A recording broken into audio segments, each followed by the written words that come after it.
I would like, just before starting, take time to thank all the Expedite team, with David and Stefan, for organizing this session, which I will share with two of my colleagues that David already introduced, Dr. Barry and Dr. Guy, who are experts in public health, even in epidemiology and outbreak response, and also in data science and modeling. Who will also share some insight from the field in Sierra Leone. We would like to share with you this experience that we got during response to the Mpox outbreak in Sierra Leone. That was done by the whole team of experts coming from IPD, under the leadership of the Department of Public Health, directed by Dr. Abdurrahman Sow and Dr. Boubacar Jallo. In terms of context, from January 1st, because the first cases of Mpox was notified in Sierra Leone in early January 2025. And then at the first months of this response, if we take the context between January to end of May, there was more than 30,000 confirmed cases with 20 deaths. And this situation was alarming. And then among these deaths was mostly concentrated in the capital area in Freetown, and driven by the two most populated areas in Freetown, which are the West area rural and then the West area urban districts. That was representing the epicenter of the disease at that period. And this curve give you an overview of the case, how the case was increasing over time until end of June. And in the map on the right side, you can see the position of these two districts. That was really the epicenter of the disease at that period. And in end of May, the country declared national public health concern of level 2 for Mpox. And then at IPD, we started supporting Sierra Leone at the early stage. I remember this end of January when we received the first samples for confirmation and sequencing. They sent it to us 18 samples for next generation sequencing. And we were able in less than 3 days to generate whole genome sequencing for the first samples and provide early genetic diversity of virus circulating in this outbreak. And we confirmed the circulation of the clade 2B in 3 whole genome sequence, and also the circulation of the clade 2A B1.6 that were related to Cote d'Ivoire. And these early characterization give an overview what is happening in the country. And then in end of May, we received a letter from the National Public Health Agency in Sierra Leone, addressed to the Institut Pasteur in Dakar to support the outbreak response. And then in June 10, the team was already ready to deploy, and we had a multidisciplinary team, including lab experts, data scientists, epidemiologists, and IT engineers. And in this slide, you can see the different meetings. Upon arrival, we had meetings with the emergency response team under the leadership of the NPHA on the picture on the left.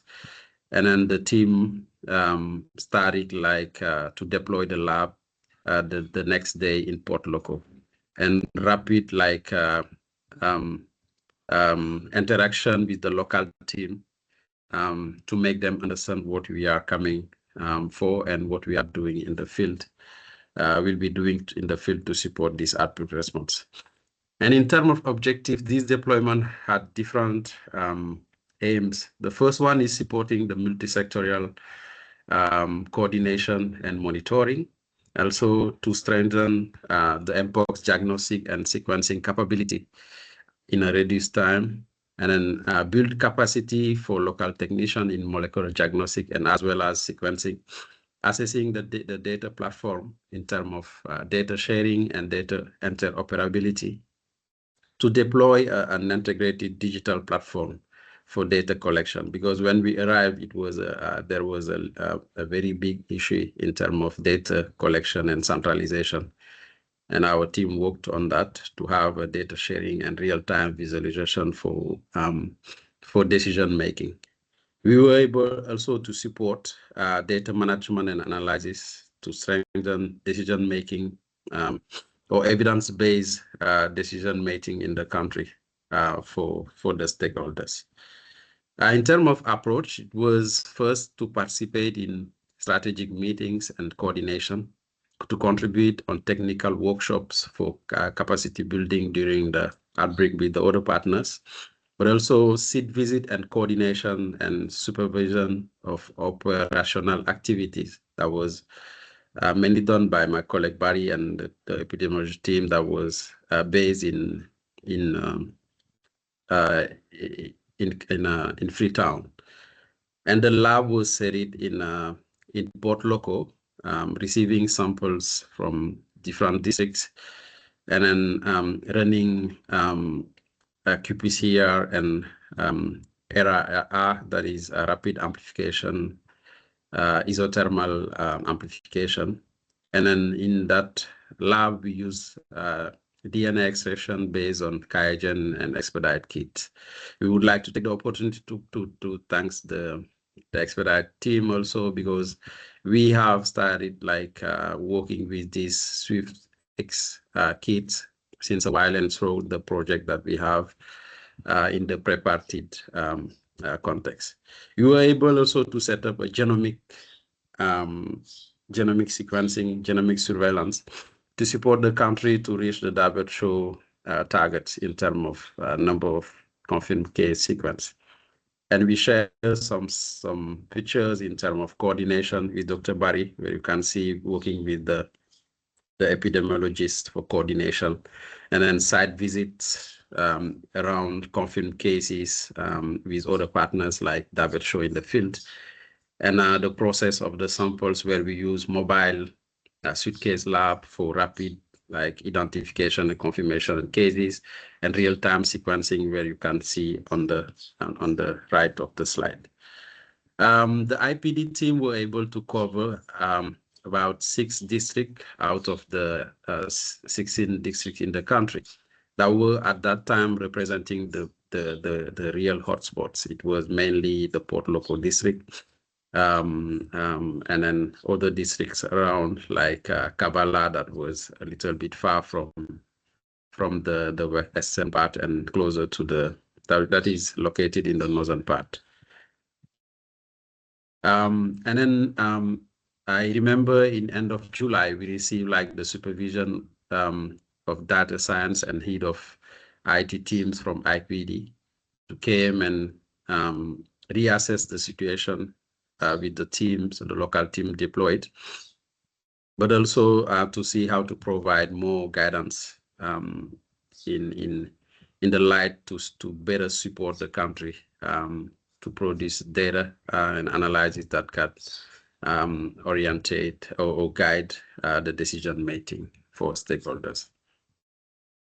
Here are some pictures for the lab in Port Loco, where we were able to train local teams in terms of using this glove box for inactivation, mobile suitcase lab, and RAR for amplification, and providing results in less than an hour. and be able also to support the country for sequencing of all the backlog samples that are coming from all the testing labs across the country. And then in end of July, we received a second request to deploy a second mobile lab in the northern part of the country near to the border with Guinea in a district called Kabala, Koinadugu in the Kabala government hospital. And here we share some pictures when the lab was established in July 23rd in close collaboration with the NPH team in Sierra Leone. And then we were able in the same day to deploy the lab and test the first cases and had the first confirmed case in that day. It's meaning that we were able to reduce the delay of samples transportation from the northern part of the country to the western part in Port Loko, and that was a real insight for the country in terms of timeline to curb the virus and then stop the transmission chains. And the key achievement that we got during this deployment included different aspects. The first one that our team participated in the incident management and strategic meetings and national supervision activities in close collaboration with the local team and the other partners. We were able to support the planning of active case search activities in the Hill District, have I shown with the picture with Dr. Barry, and then contributed to the interaction review process. We were able to support development of a protocol for management of serious cases and audit of death. And we deployed a second lab in the northern part of the country in the Kabala district, and were able to set up a dashboard for real-time visualization of the data and support advanced analysis in terms of assessment of risk of modelization or modeling to support the vaccination, for example. Overall, we tested around, during the deployment period, more than 300 samples with 126 confirmed cases in the 2 IPD mobile labs deployed in the country. And then we were able to sequence more than 300 whole genome sequencing with a performance of 94.99% of success in terms of genomic surveillance. We were able to, and I think this one was the most important for sustainability, to build capacity for local technicians in terms of diagnostics and sequencing, but also to build capacity in terms of data science and analysis. My team, my colleague Abu Bakri will provide more details on that. And you can see on the right side, as of end of October, and then this is the more than 6,000 suspected cases and more than 5,000 confirmed cases in the country. And then the epi curve that we can see in the downstream part, showing that the cases are really going down as of end of week 31, 2025. And then the lab contributed, had the second lab testing the most of the sample during the deployment period from June 15 to August 28. And we were able to test more than 300 samples in less than 24 hours, providing results to support the clinical management. And then we confirmed like more than 23% of all the Mpox case in that period. And then during that period, we were able to support the country producing like 3.7 of the 6.5 sample sequence during the deployment period. And then we supported the country to move from an indicator of 2.1% of confirmed case sequence to a ratio of 8.3% of sequence samples. And then they was at end of August be able to meet the David-Shaw criteria in terms of targets, targeting 8% of sequence confirmed cases. And then using the real-time data produced in the early stage of the outbreak, we were able to make a model, and then using different parameters like susceptible, the exposed cases, effects, and recovery, and provide like an evolutionary trend of the outbreak. And then our model gave that by week 38 of 2025, the outbreak or the number of infectious cases will be completely down. And when we checked the reported cases on week 42, there was only 5 confirmed cases, meaning that this model gave like real insight for guiding the stakeholders in terms of public health measure and then following actions regarding the dynamics of the outbreak. And then in terms of genomic surveillance, I would like to thank the consortium that was established in place by the NPHA and then the CPHRL under the leadership of Madam Doris Harding and then Dr. Alan Campbell. We were able to work in a consortium with other partners to develop or have first analysis of more than 309 sequence, high quality whole genome sequence to try to provide insight in terms of genomic surveillance regarding the outbreak. And as you can see in this figure, it showed that the clade 2B that emerged in Sierra Leone was belonging to the G1 lineage that was descendant to the A.2 from Nigeria since 2027. And then we identified substantial outbreak-like mutation that's showing like a sustained human-to-human transmission in that period. And then the G1 was assessed in terms of emergency when the virus was emerged in the country using Bayesian analysis and then Juniper. And we were able to estimate like approximately the virus was introduced in the country approximately 3 months before it was detected in early January, meaning that by late September 2024, the virus was introduced in the country. And this is supported by a different estimate that was obtained using sequencing data from neighboring countries and then from other countries that reported clade 2B sequence in the same period. And then we assess it where would be like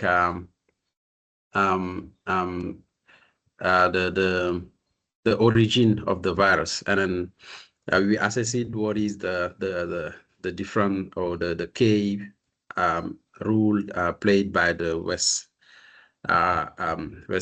area urban in Freetown in terms of dispersion of the virus. And then you can see in this slide that most of the first sequence that was produced was originated from the western area urban in Freetown.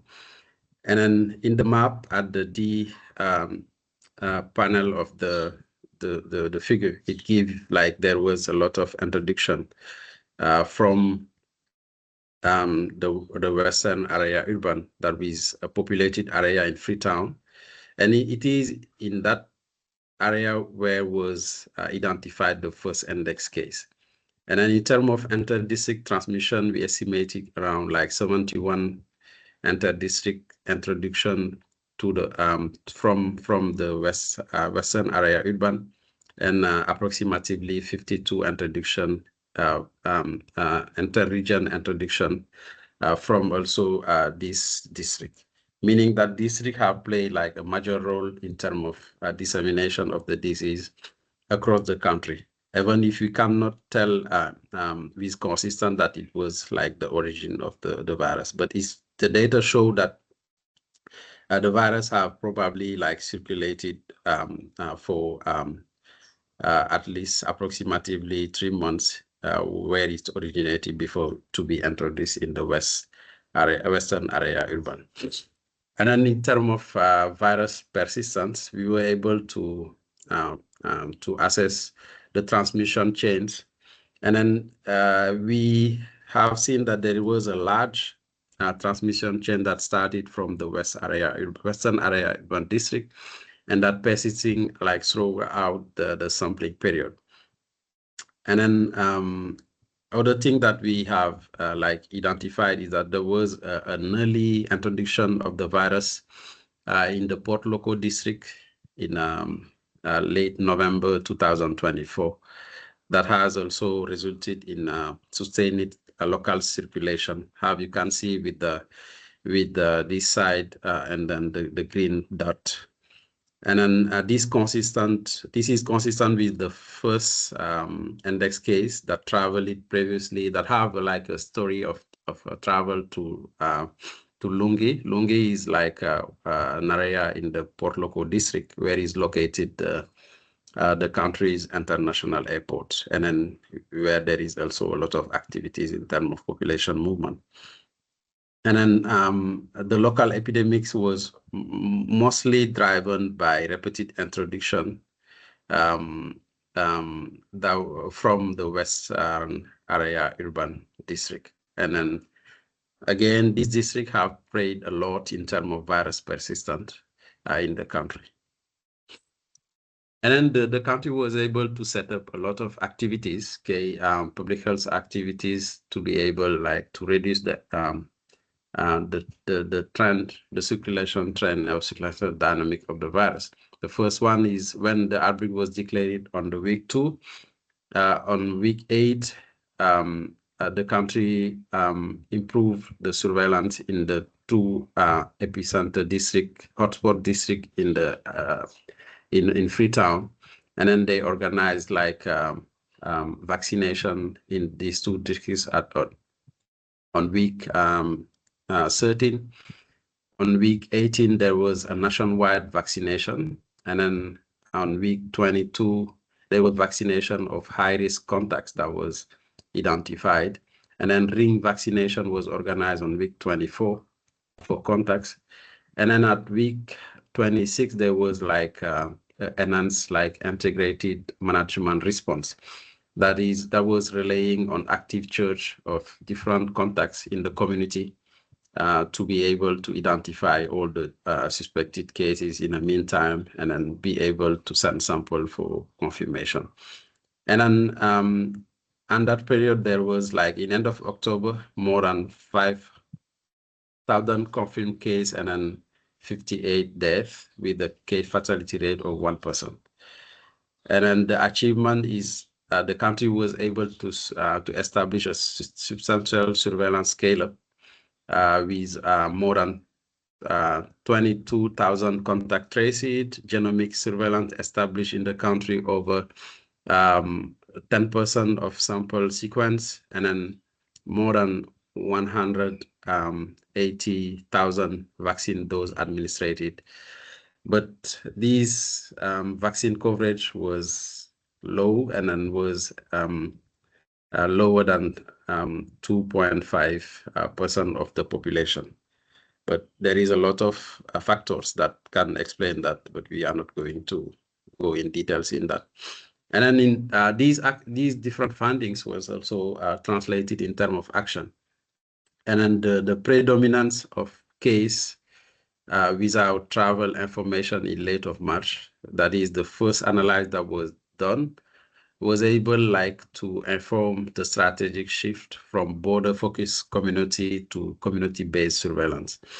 And then the first analysis and support that we did in terms of genomic sequencing to establish or characterize the viral diversity in IPD was able to support the country for rational genomic surveillance and then to be able to achieve like a partnership with a consortium of different partners and then reach like over 10% of sequence coverage with more than 540 sequence by end of October 2025. And then the earliest establishment of frameworks through genomic surveillance partnership that is already that is able like to produce these high impact publication to inform public health and guide maybe future public health activities or outbreak response in the country. Not only in the country, but even in the West African region and in the Africa region overall. Our modeling and data analysis were able like to build a risk-based vaccination prioritization, targeting healthcare workers, contacts, people living with HIV, adult over 35 years, and then person living with comorbidities to be able to reach the risk, the high risk population groups. And then these enhanced integrated management response through active church and community-based funding played like an important role in a way to curb the transmission chains and reduce the emergence or the occurrence of new cases. And then we supported also in terms of rapid data analysis and modeling that provided like actionable intelligence for guiding urgent decision-making for outbreak control. I would like to take this opportunity because you were not the only three doing the whole job. We were like a big group. And then I would like to thank all the colleagues, so Dr. Barry, Dr. Aboubakar Gai, Mr.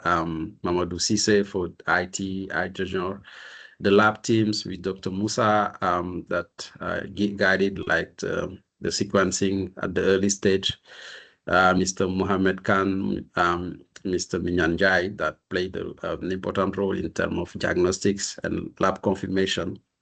Mr. Andy Juf also for support and deployment of the lab in Koinadugu. Ms. Mam Jara Sal also for lab expertise, and then Dr. Bubakar Jallo and Dr. Abdurrahman So for the coordination. And would like also to thank all other colleagues, Dr. Sheikh Kubar, Dr. Ndongo Ja, Dr. Umar Faye, Dr. and then Mr. Yero Jomso, for all their coordination from the IPD during that deployment. We would like to thank the different partners that supported this deployment. First, the ECOWAS, WAHO, that supported a lot in terms of regions acquisition at the early stage of the deployment, but also our technical partners like the preparatory project to support deployment of the mobile circuit lab in the field, and also the FCDO that financially supported the team to be able to maintain activities in the field. And then we were really, really grateful to receive this award or this from the National Public Health Agency in Sierra Leone through the leadership of Professor Sarr, Dr. Grant, Madam Doris Harding, and then Dr. Boy Jallo, Dr. James Square, who was the incident manager of the outbreak response, Dr. Alan Campbell at the CPHRL for all the leadership and coordination for this genomic sequencing consortium, and Mr. Alusan for all field coordination supporting the team in terms of response. I think the list is long. We cannot like cite the name of all, but we are really grateful and we are thanking this collaboration. Thank you. I would like maybe to hand the floor to my colleagues, Dr. Barry and first, and then after Dr. Guy, to provide some insight in terms of coordination and then also in terms of data sets. Over to you, Barry.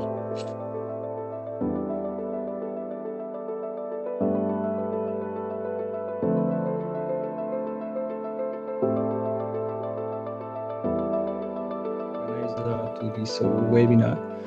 I think Martin has already covered all the essential aspects of the support, but just to give some few detail on certain aspects.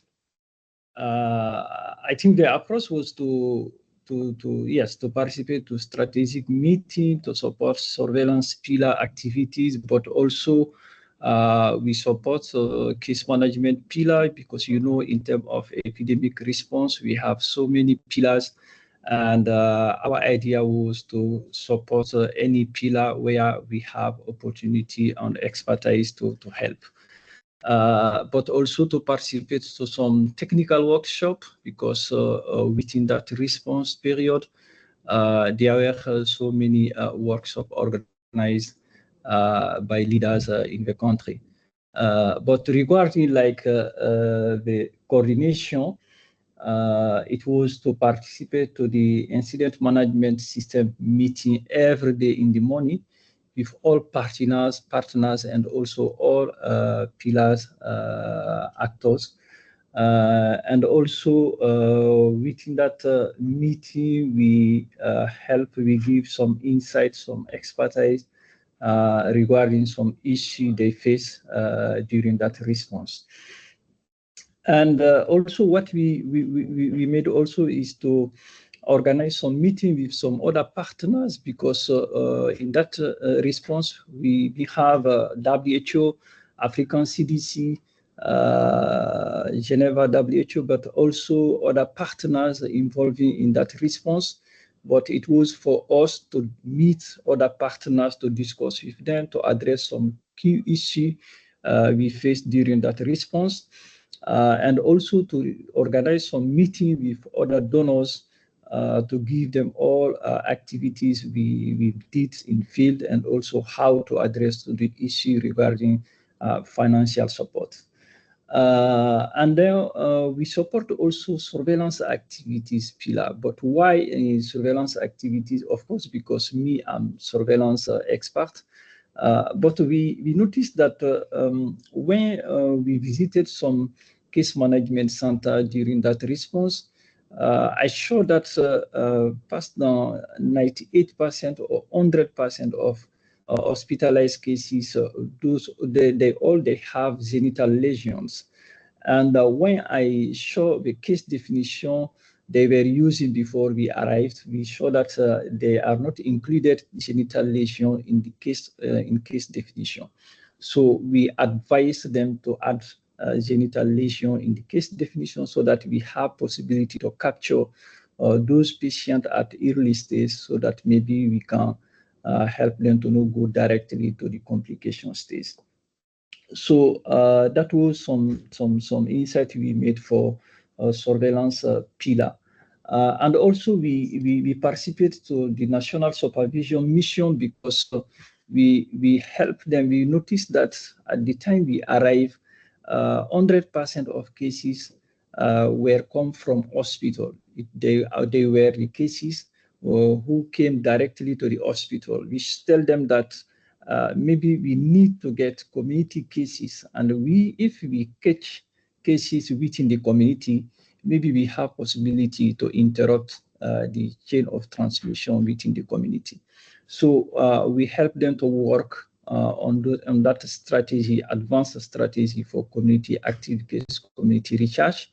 And then after implementation of that strategy, we organize some supervision in collaboration with WHO to go to some strategic district areas and to look at how that strategy implementation, how the implementation of that strategy work well in the field. And also we participate to the elaboration of the TOR of the interaction review, and also participate as facilitator to that interaction review during that response, to help them to see what work well and what does not work well, and how to make sure that we can facilitate some issues, to make sure that we guide the response in the right way. And that also was very important during that response. And then also at the end, as a physician specialized in infectious disease, We also support some clinical management protocol development for case management pillar, because we noticed that most some cases had presented so severe complication, big ulcer, and also big infection like fasciitis. And we notice that that happened because sometimes most of those patients at the beginning they go to pharmacies to buy medicine, to buy drugs in those pharmacies. So we advise the IM team to make sure that we can meet the pharmacy boards to discuss with them, to discuss with all pharmacies during that response, to direct the patient to health center so that can help them to be detected at early stage and to guide the response quickly. So and also we help them to develop some tools for make case audit for cases who are deaf, to see why those cases are deaf and what we need maybe to correct to make sure that we don't have so many cases who are deaf around this response during this response in case management center. So those are some couple of details I do want to add to what Martin already said. And just to say that this was very, very excited experience for us and also for all our colleagues during this response, to meet other partners and to help this country face this response for Mpox in Sierra Leone. So thank you very much, Martin and other colleagues. And I will be here free for answer to some question if you have some question to ask. Thank you.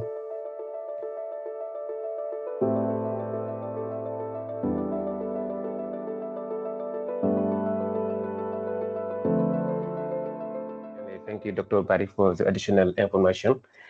We would like to thank the Expedite team for giving us the opportunity to share this experience we gained during the deployment in Sierra Leone to support the response. Dr. Faye's presentation and Dr. Barry's additional summarize our response well. In terms of data management and analysis, we contribute to the development of dashboard and data analysis to help guide the response and modeling to understand the dynamic of epidemic. But we also contribute to capacity building for local teams.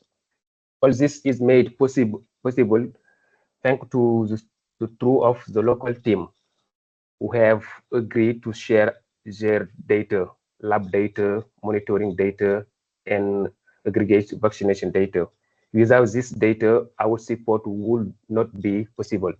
It is a wonderful experience and a real pleasure to help in this response to this epidemic for almost three months.